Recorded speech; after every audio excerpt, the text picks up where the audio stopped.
মর্তবা দান করেছেন। সুবহানাল্লাহ।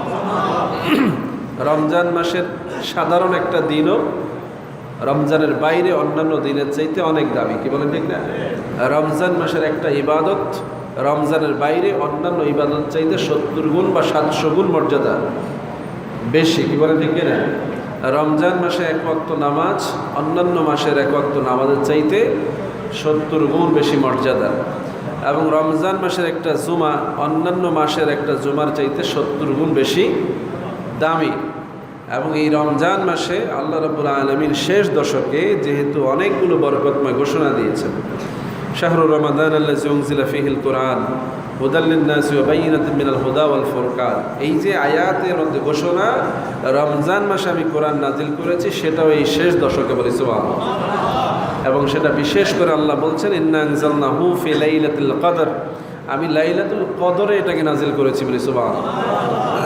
এবং সেই আলোকে রাসূলুল্লাহ সাল্লাল্লাহু আলাইহি ওয়াসাল্লাম জুমার দিনে যে মর্যাদা, আল্লাহ বলছেন ইয়াউমুল জুমআতি ফাসআউ ইলা যিকরিল্লাহি ওয়া যারুল বাই'a, জুমার দিনে তোমরা বিশেষ গুরুত্ব দাও, ব্যবসা বাণিজ্য অন্যান্য জরুরত ছেড়ে দিয়ে জুমার দিকে আসো। এই যে গুরুত্ব, এটা রমজান মাসে আরও মর্যাদা। কি বলেন ঠিক না? একইভাবে জুমার দিনে 12 ঘন্টা সময়, এই সময়টা অত্যন্ত দামি সময়। রাসূলুল্লাহ সাল্লাল্লাহু আলাইহি ওয়াসাল্লাম বলছেন এই সময়ের মধ্যে এমন একটা বিশেষ মুহূর্ত আছে যেই সময়টাতে বান্দা যা চাইবে আল্লাহ কবুল করবেন সুবহানাল্লাহ। তাহলে মাহে রমজানে যদি এই জুমাটা সেই রকম বরকত নিয়ে আমাদের সামনে হাজির হয়ে থাকে, তাহলে এই ঘোষণাটা 70 থেকে 700 গুণ বেশি দামি হয়ে গেছে বলি সুবহানাল্লাহ। প্রত্যেকটা ইবাদতকে যদি আমরা এই বিবেচনায় করি, তাহলে এই জুমাটা আমাদের জীবনে শ্রেষ্ঠ জুমা হতে পারে বলি সুবহানাল্লাহ। সেই আলোকে আল্লাহ রাব্বুল আলামিন আমাদেরকে এই জুমার মর্যাদা হাসিল করার তৌফিক দান করুন সকলে বলে আমিন। ইতিমধ্যেই আমরা অনেকে এই জুমা থেকে বরকত হাসিল করেছি। যারা আমরা জুমার আজান শুনেই কার্যক্রম বন্ধ করে দিয়েছি, জুমার কার্যক্রম চালু করে দিয়েছি, আলহামদুলিল্লাহ বলেন। আর এখন সিরিয়ালে যারা আমরা আছি, ইমাম সাহেব খুতবা দেওয়ার আগ পর্যন্ত সুযোগ থাকবে, তারাও এই ধারণার মধ্যে আসতে থাকবে। তবে সিরিয়ালে পিছনেই পড়তে হবে, সামনে যাওয়ার আর সুযোগ নাই। কারণ ফেরেশতারা তালিকা করতেছে, এটা আমার আপনার লিস্ট না, আল্লাহর পক্ষ থেকে ফেরেশতারা জুমার দিনে মুসল্লিদের তালিকা লিস্ট করতেছে। কি বলে ঠিক না? এখানে আগে পরে হবে না, এখানে কোনো লেনদেন করে সুবিধা আদায় করা যাবে না। আরেকটা বিষয় আছে যেটা মসজিদে এসে মুসল্লিরা অবহেলায় নষ্ট করে। জুমার দিনের নিয়ম না, প্রত্যেক ওয়াক্ত নামাজের নিয়ম হচ্ছে আগে আসলে আগে বসা, অনেকে আইসা পিছনে বসে। এরা নিজেরাই নিজেদেরকে মাহরুম করে। এই যে পিছনে কয়েকজন বসে আছে, এরা কিন্তু জায়গা সামনে আছে, কিন্তু এরা পিছনে বসা, মানে এরা নিজেরাই নিজেদেরকে সওয়াব থেকে বঞ্চিত করতেছে। এটা এক ধরনের বেয়াদবি। এটা কি? রাসূলুল্লাহ বলছেন যদি সাহাবায়ে আজমাইন এই সংবাদ শোনার পর থেকে এমন হয়েছে যে তারা প্রতিযোগিতা শুরু করেছেন, তাহলে উম্মত প্রতিযোগিতা করে না, এটা কি এক ধরনের তাকাব্বুরি প্রকাশ করে না? মাইন্ড করবেন না, এগুলো আপনাদের বোঝা দরকার। এই জন্য আগে এসে পিছনে বসা এটা বেয়াদবি, সোজা কথা। কারণ রাসূলুল্লাহ সাহাবীদেরকে বলছেন তোমরা আগে আসবা, আগে বসবা। এবং আরেকটা বিশেষ হাদিস রাসূলুল্লাহ বলেছেন, বিশেষ করে জুমার দিনের জন্য এটা খাস, জুমার দিনে কোনো মুসল্লি পরে এসে যদি সামনে এসে বসে, তাকেও বেয়াদব বলা হয়েছে। এবং শুধু বেয়াদবি না, তার আমলনামা নষ্ট করে দেওয়ার ঘোষণা দেওয়া হয়েছে। যদি এটা হাদিসটা এইভাবে আসছে, যদি জুমার দিনে কেউ কোনো মুসল্লির ঘাড়ের উপর দিয়ে সামনে অগ্রসর হয়, তো তার আমলনামা নষ্ট হয়ে যাবে। ভয়াবহ কথা না? তো আমরা ইচ্ছা করে জায়গা রেখে অনেকের আমল নষ্ট করে দিচ্ছি, এটার জন্য আমরা দায়ী হব। আপনি ইচ্ছা করে সামনে জায়গা রেখে পিছনে বসতেছেন, আরেকজন সামনে আসবে, তাহলে আপনাকে ডিঙে সে আসলো, দায়ী কে? সে তো জায়গা পাইছে, তার তো দোষ নাই। কিন্তু আপনি তাকে এই যে সামনে আসতে সুযোগ দিলেন, আপনি তাকে একটা ক্ষতি করার চেষ্টা করেছেন, ক্ষতি হবে আপনার। এজন্য ভাইয়েরা, আমরা কাতারগুলো পূরণ করে বসি। এটা সব দিন বলা উচিত, কিন্তু আমরা বলি না, অনেক সময় আপনার মাইন্ড করেন। এখনও সামনে যে জায়গাগুলো আছে এগুলো পূরণ করে বসেন। যারা পিছনে আসবে পিছনে বসবে। কাতারে ফাঁকা রাখা এমনিতেও সুন্নতের খেলাফ। যে কোনো মজলিসে কাতার পূর্ণ করে বসা কি আদব। এবং রাসূলুল্লাহর হাদিস রয়েছে, ফাঁকা জায়গাগুলোতে শয়তান প্রবেশ করে। এখন রমজান মাসে শয়তান নাই, কিন্তু শয়তানের সেলা সামুনটা জিনগুলো তো আছে না?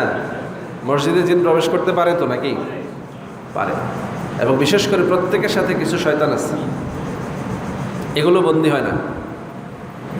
যেমন নামাজের মধ্যে ফিতনা করে যে শয়তান, হাদিসে আসছে এর নাম হচ্ছে খিনজাব শয়তান। কি শয়তান? এটা তো বন্দী হয় না, এটা তো আপনার লগে নামাজে আছে। সে তো নামাজের মধ্যে আপনার মনের মধ্যে ফিতনা করবে। আপনি দেখবেন নামাজের মধ্যে কিভাবে আপনার মন ব্যবসার দিকে চলে যাচ্ছে, বাজারের দিকে চলে যাচ্ছে, ঈদের দিকে চলে যাচ্ছে। এটা আপনার কাজ না, এটা শয়তান আপনাকে ঢোকাচ্ছে। আপনার কলবের পাশে থেকে আপনাকে প্রতারণা করার চেষ্টা করতেছে। তো কেন করে এই কাজটা? মুমিনের ক্ষতি হয় বিদায়ী তো করে নাকি? না শয়তান আমাদের উপকার করে? উপকার করে না ক্ষতি করে? তাহলে নামাজের মধ্যে আমাদের মন এদিক সেদিক ছুটে যাওয়া, এটা উপকার না ক্ষতি? ক্ষতি। রাসূলুল্লাহ সাল্লাল্লাহু আলাইহি ওয়াসাল্লাম যখন এই হাদিস বললেন, সাহাবা আজমাইন বললেন, ইয়া রাসূলুল্লাহ, আমাদের তো অন্তর অস্থির, নামাজের মধ্যে আমাদের মন তো এদিক সেদিক ছুটে যায়, আমরা কি করব? আমাদের নামাজ কিভাবে হবে? সাহাবারা ভয় পাচ্ছেন যে অন্তর যদি এদিক সেদিক ঘোরাফেরা করে, মনোযোগ যদি না থাকে, তাহলে নামাজ নষ্ট হয়ে যাবে। এই জন্য তারা বলছেন তাহলে আমাদের কি উপায় হবে? সুবহানাল্লাহ বলবেন না? তো সাহাবা আজমাইনকে রাসূলুল্লাহ বললেন যে হ্যাঁ, এটাকে কন্ট্রোল করাই তোমার কাজ। নামাজের মধ্যে নিজের মনকে নিয়ন্ত্রণ করে একমাত্র আল্লাহর দিকে মোতাওয়াজ্জু করাটাই তোমার কাজ। যদি শেষ মুহূর্তেও তুমি তোমার মনোযোগ নামাজের মধ্যে ফেরাতে পারো তো তুমি কামিয়াব। সুবহানাল্লাহ। অপশন রেখেছেন রাসূলুল্লাহ, আমাদেরকে হতাশ করে দেন না। কিন্তু খেয়াল রাখবেন, যেই লোকেরা সালাম ফেরানোর সময়ও খেয়াল নাই নামাজে আছে না কই আছে, অভ্যাসবশত আসসালামু আলাইকুম, অভ্যাসবশত আছে না এরকম, ইমাম সাহেবের লাগে তাল মিলাইতেছে, খবর নাই, নামাজ হবে না। নামাজ তাহলে আমরা নিজেরাই নিজেদের ক্ষতি করি। আল্লাহ রসুল আমাদের জন্য সর্বোচ্চ সুবিধা আদায় করে দিয়েছেন। রাসূলুল্লাহ চিন্তিত, অন্যান্য নবীর উম্মতেরা 1000 বছর বয়স পাচ্ছে, দীর্ঘ সময় তারা দিনের বেলা জিহাদ করতেছে, রাতের বেলা তাহাজ্জুদ করতেছে, দিনে রোজা রাখতেছে, এত ইবাদত বন্দেগী, তাদের আমলের ধারে কাছেও উম্মত বুঝতে পারবে না, কারণ উম্মতের হায়াত ছোট। স্বীকৃত কোরআন হাদিস থেকে যে উম্মতের হায়াত নির্ধারণ করা হয়েছে, উম্মতে মুহাম্মাদি 60 থেকে 70-এর মাঝে। এর কম ও এটাও বদনসিব, এর বেশি হলো এটাও সুনসিব। কথা বুঝাইতে পারছি কিনা? 60 থেকে 70-এর মধ্যে যাদের বয়স, এরা উম্মতে মুহাম্মাদির সাধারণ মানুষ, এরা ঠিক আছে, এদেরকে আল্লাহ মোটামুটি ভালো উম্মত হিসাবেই হায়াতটা দিছে। এর বেশি হলে বুঝতে হবে তাদের উপর আল্লাহ বেশি দয়া করেছেন, এর কম হলে বুঝতে হবে আল্লাহ তার উপরে দয়া কম করেছেন। কারণ হায়াত পাইলে, হায়াত যদি কাজে লাগাইতো তাহলে অনেক রমজান, অনেক রোজা এগুলো হইতো। কি বলেন ঠিক না? প্রত্যেকটা সময় কাজে লাগতো। রাসূলুল্লাহ সাল্লাল্লাহু আলাইহি সাল্লামের কাছ থেকে কথা জানার পরে সাহাবা আজমাইন প্রতিযোগিতায় লিপ্ত হলেন, কে কাতারে আগে বসবে। এবং রমজান মাসে সওয়াব যেহেতু বেশি, এই রমজান মাসে কি করে বেশি সওয়াবের কাজ করা যায়, এজন্য সাহাবীরা প্রতিযোগিতা করতেন। এবং রাসূলুল্লাহ নিজের উদাহরণ সৃষ্টি করেছেন যে রমজানের শেষ দশকে যেহেতু অনেকগুলো বরকত আছে, সেজন্য সারা বছরই তিনি, অর্থাৎ এই যত বছর জীবিত ছিলেন, মাহে রমজানের শেষ দশকে তিনি ইতিকাফে বসে যেতেন। সুবহানাল্লাহ। ইতিকাফে যারা বসলো তারা সবে কদর থেকে বঞ্চিত হবে না। সুবহানাল্লাহ, গ্যারান্টি। কি? যারা ইতিকাফে আছে তারা সবে কদর থেকে বঞ্চিত হবে না, যদি শুধু 3টা শর্ত পূরণ করে। এটা অন্যদের জন্য সুযোগ আছে। আমি আগেও আলোচনা করেছি, গত জুমায় বলেছি, যারা মাগরিবের নামাজ জামাতে আদায় করবে, এশার নামাজ জামাতে আদায় করবে, ফজরের সালাত জামাতে আদায় করবে, তারা সবে কদর থেকে বঞ্চিত হবে না। মর্তবাগত ডিফারেন্স হবে, স্টেজ। এই 3 ওয়াক্ত নামাজ জামাতে আদায় করার পরে অতিরিক্ত নফল নামাজ করা, জিয়ারত করা, কোরআন তেলাওয়াত করা, তাসবিহ তাহলিল আদায় করা, মিলাদ কায়েম করা, দুরুদ সালাম পেশ করা, মানুষকে খাবার খাওয়ানো, হাদিয়া দোহা বিতরণ করা, দান সদকা করা, পরিবারের হক আদায় করা, এগুলো যদি ওই রাত্রে কেউ পরিপূর্ণভাবে করে তাহলে তার মর্যাদা বেড়ে যাবে। সুবহানাল্লাহ। কেমন মর্যাদা?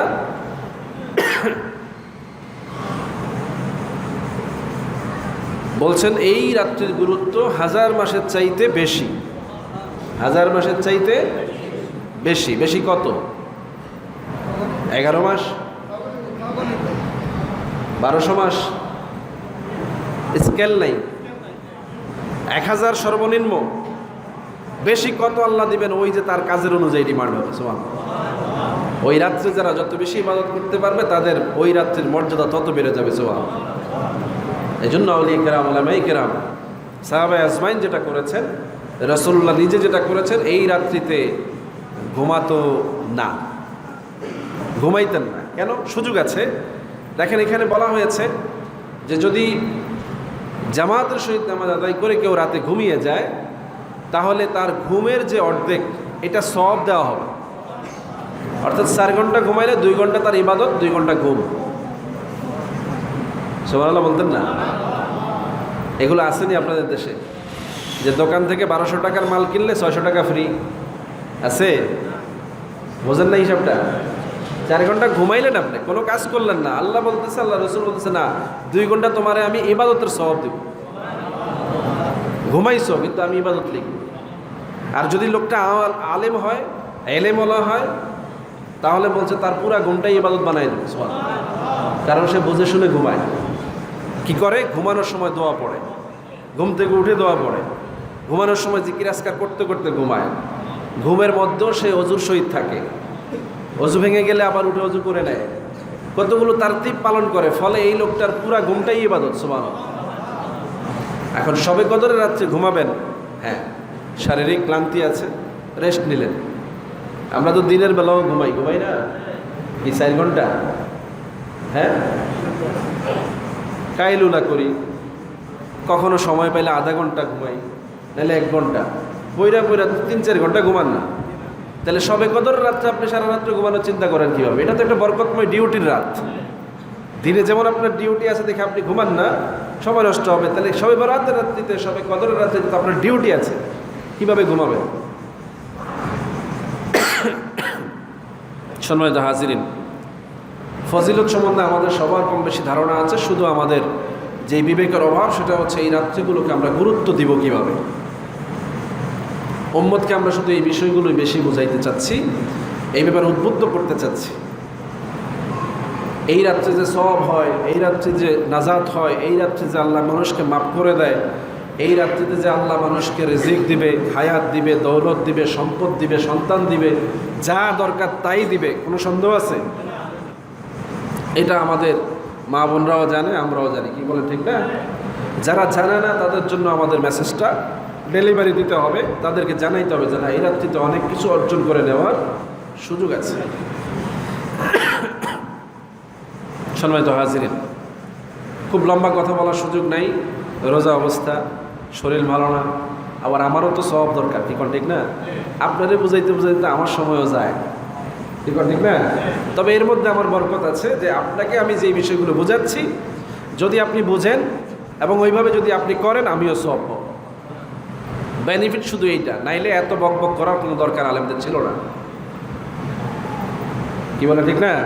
আলেমরা কথা বলে শুধু একটা বেনিফিট আছে, এই জন্য। আর আপনাদের লাভ কি? আপনারা কথা কেন শুনবেন? এটারও বেনিফিট আল্লাহ দিয়েছেন, আল্লাহ হাবিব দিয়েছেন। যতক্ষণ আপনি আলেমদের কথা শুনছেন, ফেরেশতারা আপনার জন্য দোয়া করতেছে, রহমতের চাদর দিয়ে আপনাকে ঢেকে রাখা হচ্ছে, আপনার জীবনের গুনাহ মাফ করা হচ্ছে, এবং আল্লাহ রাব্বুল আলামিন আপনার নাম, বাবার নাম, পরিচয় সহ ফেরেশতাদের সামনে আলোচনা করে গর্ববোধ করতেছেন। সুবহানাল্লাহ। তার মানে এই সময় আপনি ভিআইপি মেহমানের মর্যাদা পাচ্ছেন। এত আসতে সুবহানাল্লাহ। বাংলাদেশ থেকে গভর্নমেন্ট বিদায় নেওয়ার সময় নিজের ভিআইপি মর্যাদা লেখা দিয়ে গেছে 1 বছরের লেখা, যাতে করে এই 1 বছর তারে প্রোটোকল দেয়া হয়। আর উম্মতকে আল্লাহ শাহিদা প্রোটোকল দিয়ে দিয়েছে। সুবহানাল্লাহ কয় না? মানে আলগা জিনিস দাম থাকে না, এটা আমাদের ব্যর্থতা। সাহাবা ইসলাম এই ভুলটা কখনো করতেন না। যা পেয়েছেন এটাকে নিয়ামত মনে করে এটা নিয়ে এমন উৎসাহ প্রকাশ করতেন যে রাসূলুল্লাহ খুশি হয়ে যেতেন। সুবহানাল্লাহ। মানে আলেমরা কোনো কথা বলতেছে, আপনি খুশি হবেন, সুবহানাল্লাহ বলবেন, আলহামদুলিল্লাহ বলবেন, চেহারা উজ্জ্বল করবেন, মাশাআল্লাহ এইসব বলবেন, আলেমের মধ্যে আনন্দ আসবে। কি বলেন, ঠিক না? কারণ আপনাকে যে মেসেজ দেওয়া হচ্ছে এটা তো কম দামি জিনিস না, সস্তা জিনিস না। তো আপনি মনে করতেছেন যে না, হুজুর্গ কামেডি কোক, আপনি কিচ্ছুই পাবেন। কারণ বাচ্চাদের থেকে শিখবেন। বাচ্চারা আদর বেশি পায় কোন বাচ্চাগুলো বলেন তো দেখি? যেই বাচ্চাগুলোকে আদর করতে গেলে সে একটু রেসপন্স করে, খুশি হয়, হাসে, নড়াচড়া দেয়, হাত পা ছোড়ে, এগুলোকে আদর করতে ভালো লাগে। আর যেটারে আদর করতে গেলে মুখ ঘুরায়, কান দেয়, সেটাসেটি করে, এগুলো আদর করে কেউ? বোঝেন, আলেমরা কিন্তু আপনাদের প্রতি মায়া করবে তখনই যখন আপনারা রেসপন্স করবেন, তাদের ভালোবাসা বাড়বে। আর যখন আপনি রেসপন্স করবেন না, আপনার প্রতি ভালোবাসা বাড়বে না। আপনার মতো মুসল্লি থাকা না থাকা, ইমামের কাছে যদি অসন্তুষ্টি চলে আসে, আল্লাহর কাছেও তো এটা অসন্তুষ্টি হয়ে যাবে। কি বলেন ঠিক কিনা? এই জন্য রসুলের সাহাবাদের গুণ ছিল এটা, রসুল্লাহ যতক্ষণ কথা বলতেন নজর সরাইতেন না। সুবহানাল্লাহ। রসুল্লাহর চেহারা রং পরিবর্তন হইলে সাহাবাদের চেহারা রং পরিবর্তন হইত। রসুল্লাহ রাগ হইলে সাহাবারা ভয়ে আতঙ্কিত হয়ে যেত। রসুল্লাহ যদি জোরে ধমক দিতেন, তাদের শরীর থরথর করে কাঁপতে থাকতো। রসুল্লাহ যদি হাসতেন, সাহাবারা হাসতে শুরু করে দিত। ফিলিংস এগুলো যদি উম্মতের মধ্যে না আসে, উম্মত সফল হবে না। আমাদের দেশের অধিকাংশ মানুষ গোমরা থাকে, মুখ গোমরা, অথচ হাসি মুখে থাকা সওয়াবের কাজ। এটা রাসূলুল্লাহর হাদিস। এটাও একটা সদকা বলা হয়েছে, যে কারোর সাথে হাসি মুখে কথা বলে এটাও একটা সদকা। টাকা দিলেই সদকা হয় না। এই জন্য সবসময় প্রাণবন্ত থাকবেন। এটা আমাকে খুশি করার জন্য আমি বলি না, আমার ভালো লাগা, আপনার ভালো লাগা। এই জান্নাতি পরিবেশ মরার পরে আর পাওয়া যাবে? মসজিদ বলে কথা। আজকে রমজান মাস, জুমার দিন, জুমাতুল বিদা, মাহে রমজানের শবে কদরের উদযাপনের সময়। আজকে 23 রমজান। ভাগ্য ভালো হলে তো এটাও শবে কদরের দিন। কি বলেন ঠিক না? গত রাতটা যদি শবে কদর হয়ে থাকে, বেজর গেল না, 23 রমজান গেল না, জুমার রাত্র গেল না, তো আজকে মুসল্লি বেজার হবে কেন? যারা প্রকৃতপক্ষে ইবাদতের স্বাদ পায়, তাদের মধ্যে পরিবর্তন আসে। যারা কামিয়াব হয়ে যায়, তাদের চেহারাই এগুলো প্রকাশ পেয়ে যায়। আপনি ধরেন, বাস্তবতা থেকেই শিখতে হবে। কালকে রাত্রে যদি আপনাকে কেউ 2000 টাকা দিয়ে থাকে, আজকে আপনার অনুভূতিটা কেমন? ফুরফুরা মেজাজ, আজকে পকেটে 2000 টাকা আছে, সারাটা দিন যাই প্রয়োজন হয় টুকটাক করা যাবে। তো কালকে রাত্রে যদি কেউ শবে কদর পেয়ে থাকে, আজকে তার মেজাজটা কেমন? তা জান্নাতি জান্নাতি ভাব, যে হ্যাঁ আল্লাহ তো আমাকে গতকালকে অনেক নিয়ামত দিয়েছে। কি বলে ঠিক না? এই লোক তো খুশি থাকবে, তার চেহারা দেখে মানুষ বুঝবে যে আজকে একটু ভাবসাব অন্যরকম। এগুলো আপনাকে অর্জন করতে হবে, নাইলে আপনি কামিয়াব হবেন না। এই যে মাহে রমজান, হাজারো গুনাহ করেন আপনি, অসুবিধা নেই, কিন্তু রমজান মাস আসলে যদি আপনার কাছে মনে হয় যে না আমি গুনাহগার না, আমার কাছে কিছু চালান আমার হাসিল হয়েছে, কারণ আমি রমজান মাসে কিছু ইবাদত করছি, কিছু গুনাহ মাপ চাইছি, কিছু তো অতদিন করছি, কিছু দান করছি, না আমি অত গুনাহগার না, একটা কনফিডেন্স তৈরি হইতে হবে। আপনি আল্লাহর কাছে কাঁদবেন, এটা ঠিক আছে, আল্লাহ আমি গুনাহগার, আমার মতো গুনাহগার আল্লাহ, এটা কাঁদবেন, কিন্তু আপনার মনে একটা ধারণা থাকবে যে না আমার গুনাহ কিছু হালকা হচ্ছে। সওয়াবের কাজ করলে যেমন কিছু সওয়াব জমা হচ্ছে, গুনাহের কাজ করলে গুনাহ জমা হচ্ছে, তাহলে এই রমজান মাস উদযাপন করার কারণে তো গুনাহ হালকা হচ্ছে।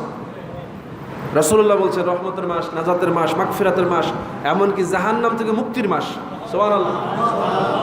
ঈদের দিন সকালবেলা এক একজন মুসল্লির চেহারা থেকে নূর চমকানোর কথা। বেগুনা মাসুম, কি বেগুনা মাসুম? তো রাসূলুল্লাহ বলছেন রমজান মাস পাওয়ার পরে তার অবস্থা এমন হবে যে সে মায়ের গর্ভ থেকে মাত্র পয়দা হয়েছে, তার কোনো গুনাহ নাই। সন্তানগুলো পৃথিবীতে আসলে চাঁদের মতো চেহারা নিয়ে আসে।